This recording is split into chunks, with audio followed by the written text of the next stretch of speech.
Indonesia is taking cyber defense seriously. Den Indische Metzelfontein, it's no longer treated as a support function, but as a core. Indonesia is building cyber defense the right way, her ways to early, integrated, and treated as a strategic battlefield.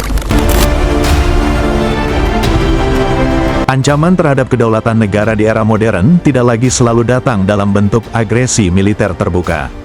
Sejumlah analis pertahanan dan geopolitik menilai, Indonesia kini menghadapi tantangan operasi non-militer dan perang asimetris yang dilakukan secara halus, sistematis, dan lintas sektor.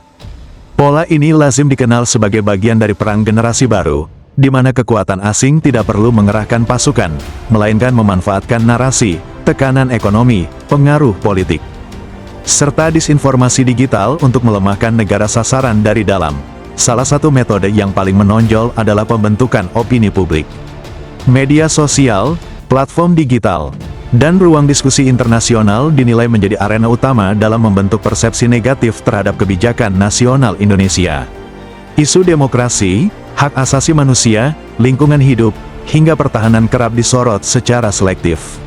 Sejumlah pengamat menyebut, kritik tersebut tidak selalu berdiri murni sebagai upaya perbaikan, melainkan kerap digunakan sebagai instrumen tekanan politik dan ekonomi. Dalam perang modern, yang diserang pertama bukan militernya, tetapi cara berpikir masyarakatnya. Pola yang muncul menunjukkan kesamaan dengan doktrin hybrid warfare yang diterapkan di berbagai kawasan dunia.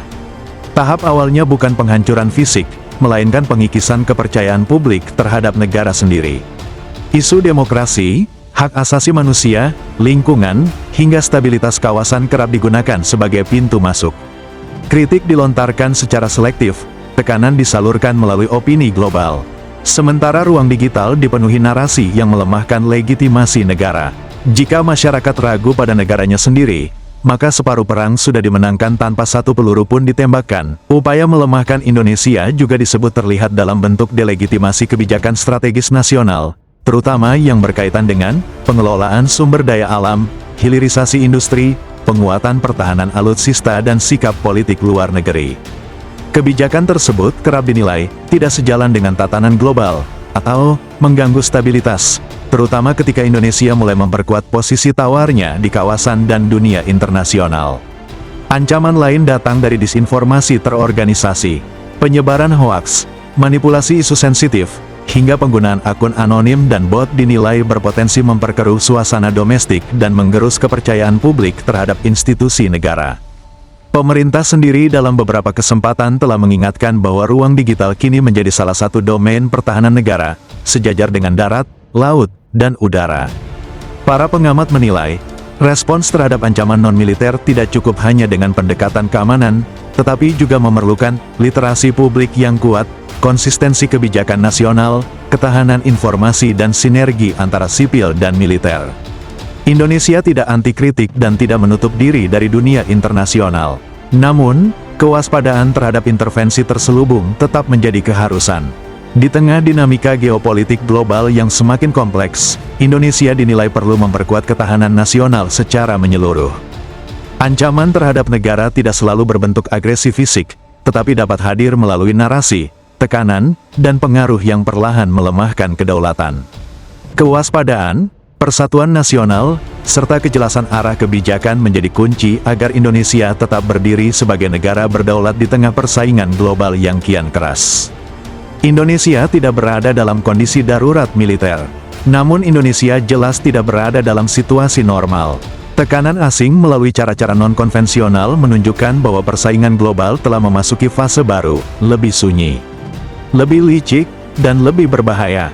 Kewaspadaan nasional, persatuan internal, serta konsistensi kebijakan strategis menjadi faktor penentu.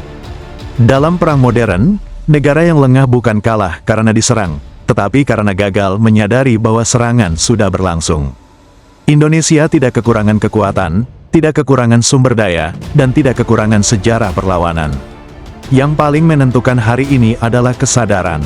Di era perang non-militer, negara tidak runtuh karena kalah perang, tetapi karena gagal membaca ancaman. Ketika narasi asing dibiarkan membentuk persepsi publik, ketika tekanan eksternal diterima tanpa sikap kritis, dan ketika perpecahan internal dianggap hal biasa, maka kedaulatan perlahan terkikis tanpa pernah diumumkan sebagai krisis. Dalam perang modern, kesadaran adalah garis pertahanan pertama, dan bangsa yang menjaga kesadarannya tidak akan mudah ditaklukkan. Kisah Iran hari ini adalah pengingat keras bahwa ancaman asing tidak selalu jelas seperti tank di perbatasan atau bom di langit. Ketika tekanan ekonomi, disinformasi, dan narasi geopolitik disulap menjadi alat untuk memecah kohesi nasional, negara bisa menghadapi krisis stabilitas yang jauh lebih dalam dan sulit diatasi. Demonstrasi di kota-kota Iran yang kemudian diklaim sebagai campur tangan asing menunjukkan betapa cepatnya persoalan domestik bisa dimanfaatkan sebagai peluang oleh kepentingan luar negeri untuk memperlemah otoritas dan struktur nasional. Untuk Indonesia, ini berarti memahami bahwa ancaman modern seringkali muncul jauh sebelum bunyi sirene perang. Narasi yang dimanipulasi, ketidakpuasan sosial yang disulut, serta ketergantungan pada eksternal dapat menjadi titik lemah yang dieksploitasi. Agar kedaulatan tidak terkikis tanpa suara ledakan, ketahanan nasional harus dibangun sejak sekarang melalui edukasi publik, keamanan informasi, strategi ekonomi mandiri, dan kebijakan luar negeri yang kuat serta konsisten. Karena di medan perang modern, yang kalah bukan hanya yang ditembak, tetapi yang lengah. Sejarah selalu berpihak pada bangsa yang mampu belajar sebelum terlambat. Ketika negara lain menjadi contoh akibat lengah membaca perubahan medan konflik, Indonesia dituntut untuk lebih cermat, lebih disiplin, dan lebih teguh menjaga kepentingannya sendiri.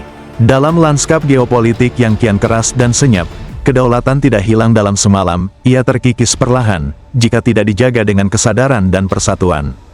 Dan pada akhirnya, di tengah dunia yang penuh tekanan dan kepentingan, hanya bangsa yang memahami ancaman sejak dini yang mampu menentukan masa depannya sendiri.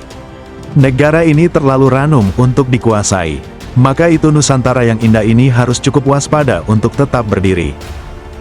Jangan lupa like jika konten ini menambah wawasan, share agar diskusinya makin luas, dan subscribe supaya tidak ketinggalan analisis strategis berikutnya.